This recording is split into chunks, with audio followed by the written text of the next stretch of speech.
প্রিয় উলামায়ে কেরাম, পিতৃতুল্য মুরব্বিয়ানে আযম, সমবয়স্ক যুবক ভাইরা, পর্দার অন্তরালের অবলা সরলা মা ও বোনেরা,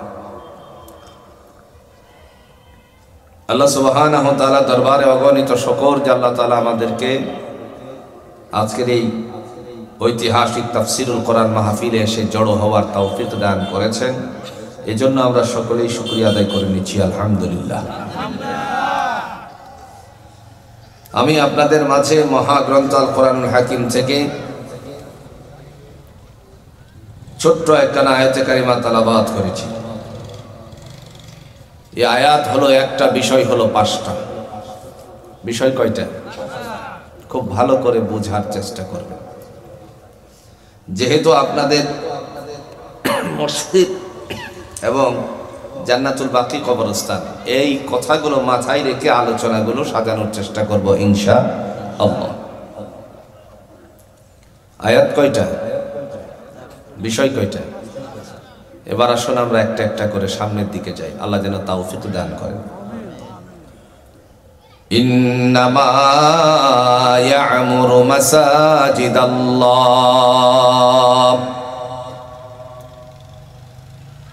মহান আল্লাহ রাব্বুল আলামিন বলেন, নিঃসন্দেহে তারা আমার মসজিদ আবাদ করে, যাদের মধ্যে 5টা গুণ আছে। কয়টা গুণ? প্রথম নাম্বার হলো মান আমানা বিল্লাহ, কেবল বিশ্বাস স্থাপন করে। জোরে বলুন তো কার উপরে? আল্লাহর উপরে যাদের বিশ্বাস আছে, আল্লাহ ছিলেন, আল্লাহ আছেন, আল্লাহ থাকবেন, এই কথার উপরে যাদের বিশ্বাস আছে, তারাই কেবল মসজিদে যেতে পারে। আল্লাহর উপর বিশ্বাস নাই, তারা মসজিদ আবাদ করতে পারে না। এবার আপনাদের কাছে প্রশ্ন হলো, আল্লাহ আছেন নাকি? কথা কন নাকি আছেন কিনা? দলিল আছে? জোরে কয় না রে। আল্লাহু লা ইলাহা ইল্লা হুয়াল হাইয়ুল কাইয়্যুম।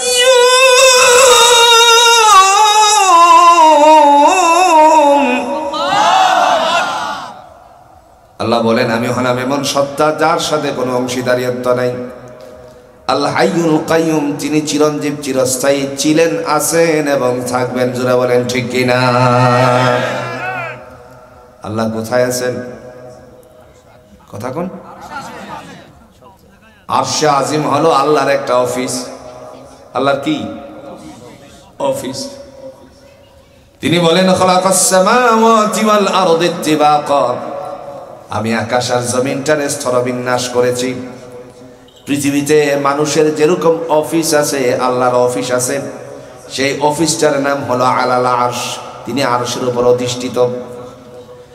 1450 বছর আগে সাইয়্যিদুল মুরসালিন আহমদ মুস্তাফা সাল্লাল্লাহু আলাইহি ওয়াসাল্লামকে লোকেরা প্রশ্ন করেছিল, ওয়া ইযা সাআলাকা ইবাদি আন্নী ফাইন্নী করিব। নবী গো প্রশ্ন করেছিল, আল্লাহ কোথায়? আল্লাহ রাব্বুল আলামিন বলেন, তাদেরকে আপনি জানিয়ে দেন, ফাইন্নী করিব, আমি অতি সন্নিকটে। কতটুকু দূরে?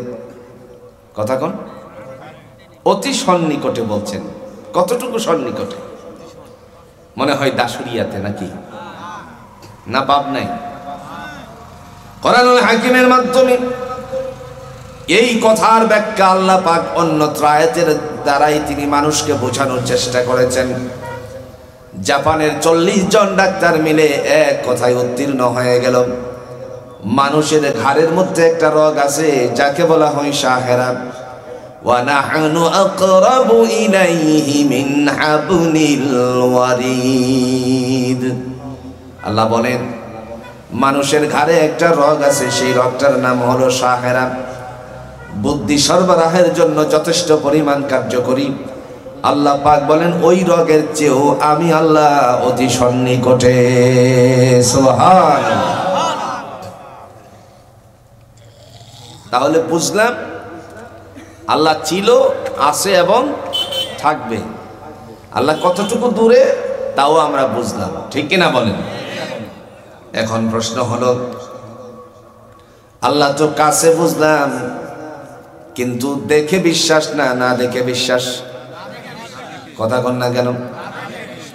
কোরআনুল হাকিম যখন আপনি উল্টাবেন, প্রথম নাম্বার সূরাতুল বাকারা শুরু করলেন, তৃতীয় নাম্বার আয়াত দিয়ে যখন আপনি বুঝতে চাইবেন, আল্লাহ বলেন আল্লাযীনা ইউমিনুনা বিল গায়বি ওয়া ইউকিমুনাস সালাতা ওয়া মিম্মা রাযাকনাহুম ইউনফিকুন।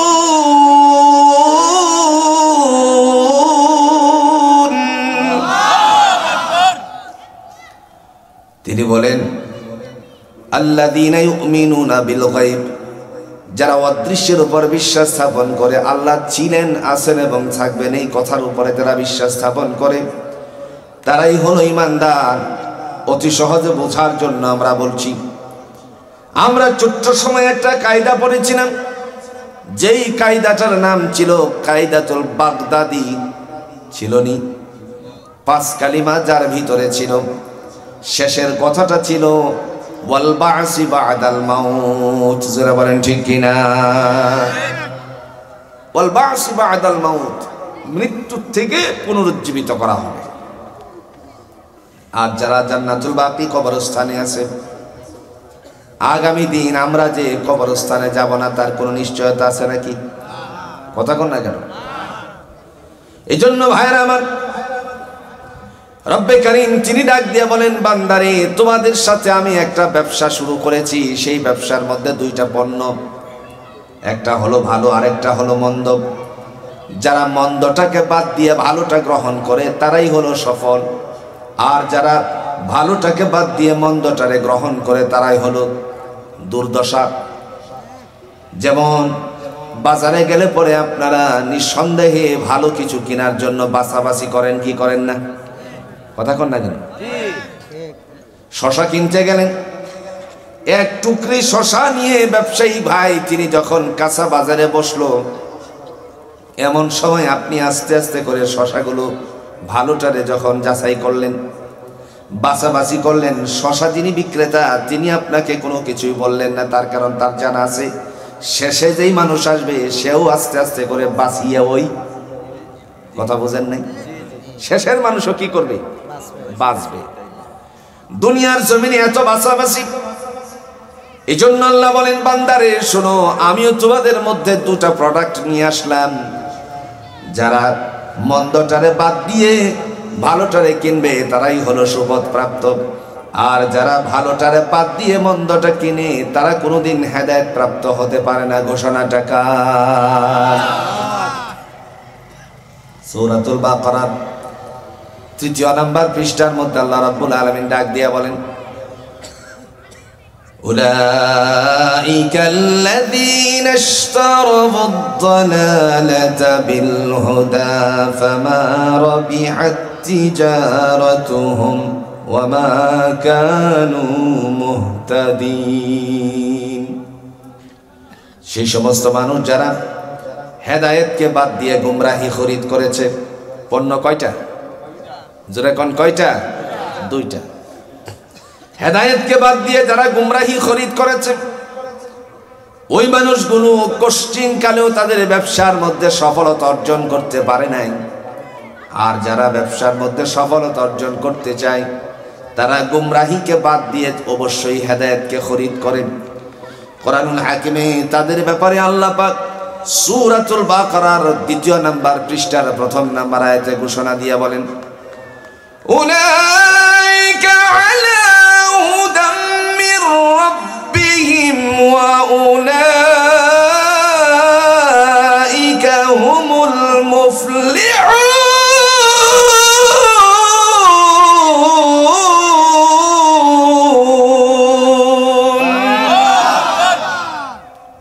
কার ঘোষণা? দয়াময় তিনি ডাক দিয়ে বলেন, উলাইকা ওই সমস্ত মানুষ আলা হুদাম মির রাব্বিহিম ওয়া উলাইকা হুমুল মুফলিহুন। তারাই হলো রবের পক্ষ থেকে সুপথপ্রাপ্ত, এরাই হলো কামিয়াব। কারা সুপথপ্রাপ্ত? আয়াতের সুস্পষ্টতা নাই। অন্যত্র আয়াতের দ্বারা আল্লাহ বলেন 4 শ্রেণীর সুপথপ্রাপ্ত।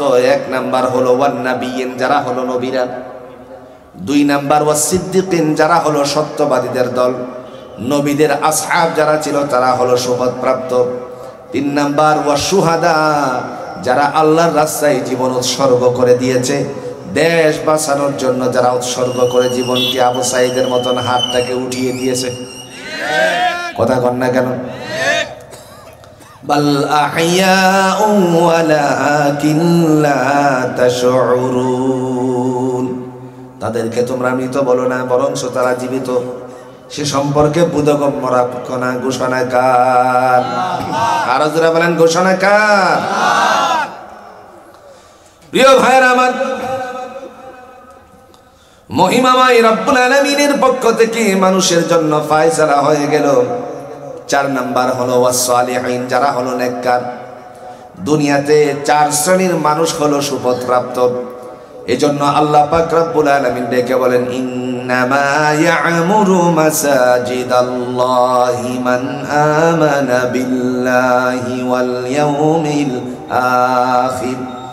নিঃসন্দেহে তারা আমার মসজিদ আবাদ করে যাদের মধ্যে এই গুণ আছে। গুণটা কি? অবশ্যই বিশ্বাস স্থাপন করে। জোরে বলেন কার উপরে? ইতিহাসের পাতায় স্বর্ণাক্ষরে লেখা।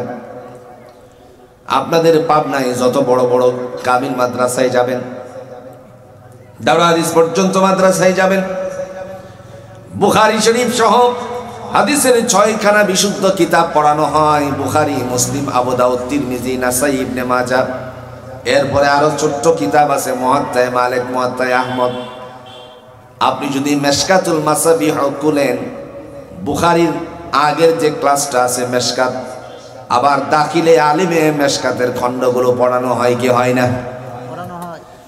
যতগুলো হাদিসের কিতাব আপনি খুলবেন, সবচেয়ে বেশি যিনি বর্ণনাকারী রাবি যার নাম আসে তিনি হলেন হযরতে আবু হুরায়রা রাদিয়াল্লাহু তাআলা আনহু। আল্লাহর বান্দা যখন শুনলেন মুহাম্মদ সাল্লাল্লাহু আলাইহি সাল্লাম তিনি ইসলামের যাজক, ঘর থেকে বের হলেন। বের হয়ে আল্লাহর নবীর সামনে উপস্থিত হয়ে বললেন, ইয়া রাসূলুল্লাহ, আমি মুসলমান হতে চাই। সাইয়্যিদুল মুরসালিন আহমদ মুস্তাফা সাল্লাল্লাহু আলাইহি সাল্লাম মাথা উঁচু করে তার চেহারাটার দিকে দেখলেন, সাথে সাথে বললেন, আবু হুরায়রা, আপনি কি বলছেন, মুসলমান হবেন নাকি? তিনি বললেন, ইয়া রাসূলুল্লাহ, আমাকে মুসলমান বানান। তিনি যখন মুসলমান হয়ে গেলেন, মুহূর্তের মধ্যে কূটনৈতিক কারিজুরে কণ্ঠ সমাজের মধ্যে আছে কিনা? অতি সহজে বোঝানোর জন্য বলছি, এর দোকানের বদনাম আরেক দোকানে গিয়ে করে, এরকম মানুষ নাই? কথা কন না কেন? এর বাড়ির বদনাম আরেকজনের বাড়িতে গিয়ে করে। এদেরকে বলি আমরা কূটনামি করা। আপনাদের এলাকায় কি বলে?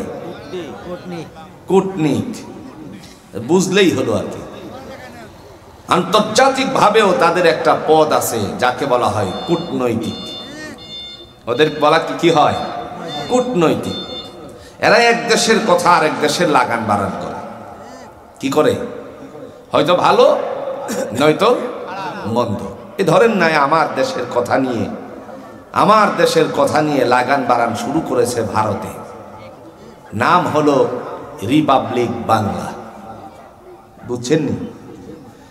একবার এইখানে আরেকবার লাভ দিয়ে ওখানে, সাংবাদিক মলম বিক্রেতার মতন আসেনি? কি বলছে, আমার দেশে পেঁয়াজ দিবে না, দেখি এরা খাই কেমন। আমার কথা বুঝতেছেন? আরে ভাই, আমার দেশে পেঁয়াজ লাগবে না, আমাদেরকে তো পেঁয়াজ ছাড়া রান্না খাওয়া শিখাই গেছে। কথা কয় না রে? পেঁয়াজ ছাড়া রান্না খাওয়া শিখানি গেছে না? আমাদের পেঁয়াজের তো প্রয়োজন নেই, আমরা তো একটা পেঁয়াজ হলেই চলতে পারি, পরিবারের সব খেতে পারি। আমাদেরকে শিখানো হয়েছে রমজান আসলে পরে বেগুনের দাম বেড়ে গেছে, বেগুনি দিয়ে বেগুন ভাজা করা লাগবে না, বেগুনি বানানো প্রয়োজন নাই, মিষ্টি কুমড়ো দিয়েও বেগুনি বানায় শিখায় না? ভুল বলে ফেলছি। এরপরে আমাদেরকে শিখাইছে যে যখন মরিচের দাম বাড়বে, কাঁচা মরিচ এগুলোকে শুকিয়ে ফ্রিজে রেখে দিবা, আর যখন দাম বাড়বে তখন এগুলোকে পানিতে ভিজায়া কাঁচা মরিচ মনে করে খেয়ে ফেলবা। কিন্তু গণ অভ্যুত্থানের পরে ফ্রিজ খোলার পরে দেখা গেল আদা বাটা, রসুন বাটা, পেঁয়াজ বাটা অভাব নাই। জাতির সাথে কতই না তামাশা হয়েছে, আশ্চর্যজনক কি তামাশা না করেছে। আমার ভাইরা যত কুটনামি করে তাদেরও বিপদ জোরে কনসায় আছে কিনা? পেঁয়াজ দিবে না, এখন তাদের দেশে আন্দোলন, কম না বেশি? আমরা বলি পেঁয়াজের প্রয়োজন নাই, এরপরে পেঁয়াজ ট্রাকের মধ্যে তারপরে পছন্দ ধরছে। আবার দেখা গেল এই পেঁয়াজগুলো তারা উৎপাদন করেছে, আলু উৎপাদন করছে রাস্তার মধ্যে ফেলে দিয়ে, তারপরে তারা নিজেরা মোদির বিরুদ্ধে মিছিল করতেছে। আমরাও একটা সময়ের জন্য অপেক্ষা করছি, সেই সময় হলো ওই যে 1971 সনটা যেইভাবে বাংলাদেশ স্বাধীন হয়েছিল, ক্ষমতা আসছিলেন, এরকম ভাবে আপনার সিরিয়ার মুসলমানদের উপর যে আক্রমণ করত বাশার আল আসাদের কথা আপনারা জানেন কি? সেও 1971 ওই পরিবারের মধ্যে রাষ্ট্র ক্ষমতা এসেছিল। আমাদের দেশ থেকে 24-এর গণ অভ্যুত্থান হয়েছে, ওই সিরিয়ার থেকেও বাশার আল আসাদ 24-এ গণ অভ্যুত্থানে দেশ থেকে পলায়ন করছে। সেদিনের কথা মনে পড়ে, ছোট্ট বাচ্চা বলেছিল আমি আল্লাহর কাছে গিয়ে সব বলে দিব, আর ঠিক বাস্তবায়িত হয়েছে। মজলুমের দোয়া কশিনকালেও ফেরত যায় না। আর একটু জোরে বলেন, যায়। মজলুম জননেতা, কোরআনের বাকি, কোরআনের জন্য নিবেদিত প্রাণ আল্লামা দেলোয়ার হোসেন সাইদি সাহেব রহিমাহুল্লাহ, তিনি বলেছিলেন বেশি লাফালাফি করো না, গাছের গোড়া ধরে ঝাঁকুনি দিলে পরে মামুর বাড়ি দিল্লি গিয়ে পড়বা। ঠিক দিল্লি গিয়ে ওই পড়ছে। কথা কর না কেন?